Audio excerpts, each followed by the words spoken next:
Yes, class, very good morning. Again, we will start our class with this pledge. I, Kulvinder Kaur, commit to be vigilant and bear in mind at all times the risk to myself and my colleagues from COVID-19.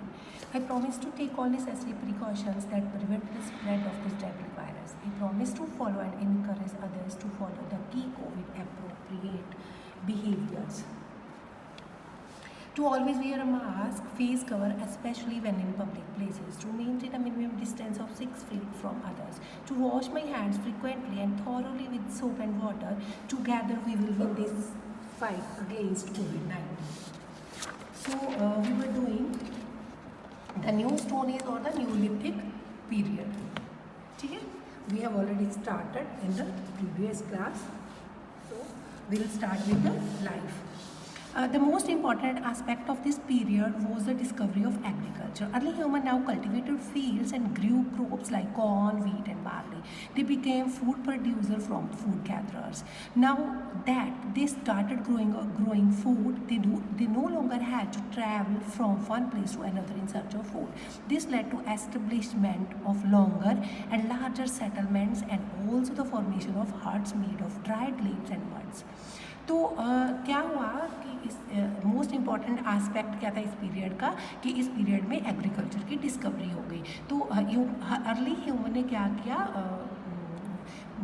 Corn, wheat, मक्की, कनक, जौ, ठीक है, ये फसलें cultivate करनी start कर दी अपने खेतों में. वो क्या है कि फूड इकट्ठा करने वाले अब नहीं रहे, वो फूड पैदा करने वाले बन गए. उन्होंने क्या किया, फूड पैदा करना स्टार्ट किया. तो अब वो फूड ढूंढने के लिए इधर उधर उन्हें ढूंढना नहीं पड़ रहा था.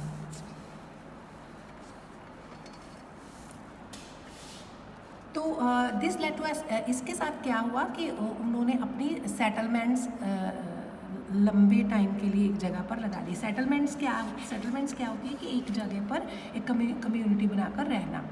ठीक है, तो वहाँ उन लोगों ने अपने घरों की फॉर्मेशन कर ली, अपने घर बना लिए. Living in settlement which was not temporary also help them realize the value of animals and how they could be useful. जो सेटलमेंट्स में लोगों ने वहाँ एक जगह रहना स्टार्ट किया, वो नॉट टेम्परेरी, वो टेम्परेरी नहीं था. लोगों ने कोशिश की वहाँ रहने की, और इसके साथ ही वहाँ उन लोगों को रियलाइज़ हुआ कि जो एनिमल्स हैं वो उन लोगों के लिए कितने यूज़फुल हो सकते हैं. The dogs could guard their fields. जो डॉग थे वो उनके खेतों की राखी करते थे. Cows, sheep and goats gave them milk. ये एनिमल्स उन्हें मिल्क देते थे, cow, sheep and goat. While horses and bulls could be use for ploughing the fields. तो खेतों में खुदाई करने के लिए वो हॉर्सेज एंड बुल्स का यूज़ करते थे. This led to the domestication of animals which provided them with food, clothing and other products. तो जो लोगों ने ये डोमेस्टिकेशन स्टार्ट की, मीन्स एनिमल्स को अपने घर में रखना स्टार्ट किया, इसके साथ क्या हुआ कि लोगों को फूड, कपड़े, अदर प्रोडक्ट्स हैं वो अपने लेवल पर ही अरेंज करके आ गए. So as people started living in close groups, the concept of family and community emerged. जैसे ही लोगों ने छोटे छोटे ग्रुप्स में रहना स्टार्ट किया, तो इसके साथ क्या है, फैमिली और कम्युनिटी बनने लगी. Since humans started living a settled life, they started forming villages.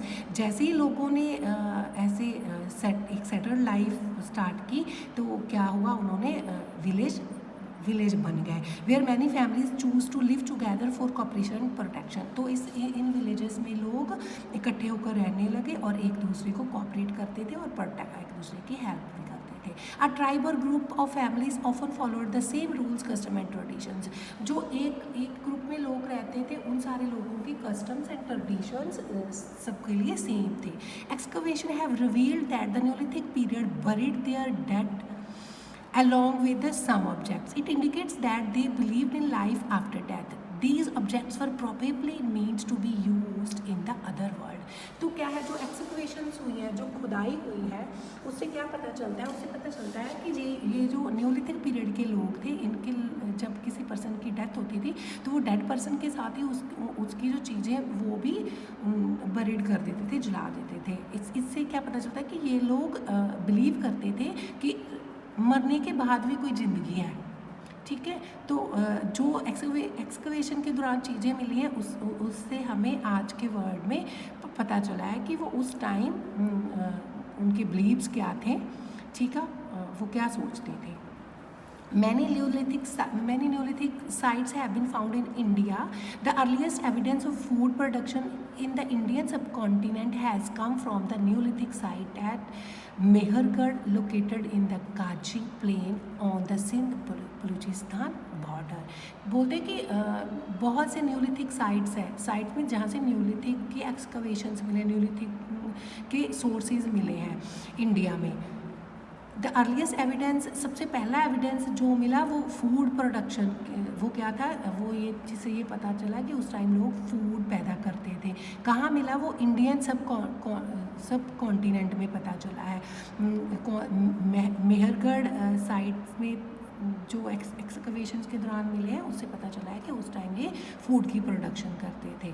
Mehrgarh located in Kachi plain में एक साइट है मेहरगढ़, वहाँ से, और ये कांची और मेहरगढ़ कहाँ है, सिंध बलूचिस्तान बॉर्डर पे है।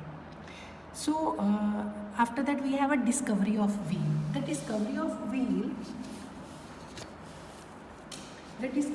was an important achievement for humans in the Neolithic period. Neolithic period में व्हील की डिस्कवरी एक बहुत बड़ी अचीवमेंट थी लोगों की।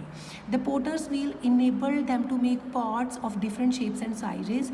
तो जो पॉटर व्हील है, you can see the picture of potter's wheel, जिसमें वो क्या है, पॉटर बर्तन बनाता है, ठीक है।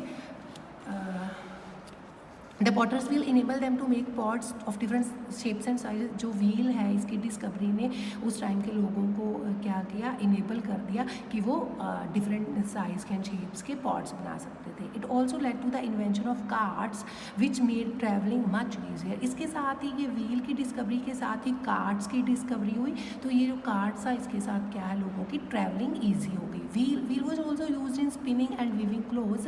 Cotton and wool were use to weave clothes. तो क्या है कि जो ये व्हील है, इस व्हील की डिस्कवरी के साथ ही उस टाइम के लोगों ने क्या सीखा कि ये व्हील वो यूज़ करने लगे कपड़ा बुनने के लिए भी, ठीक है। कॉटन एंड वूल भी यूज़ करने लगे कपड़ा बनाने के लिए with the help of this wheel. So our content is only up to this much for this class. We'll discuss tools of Neolithic age in the next class. So with this, goodbye to all.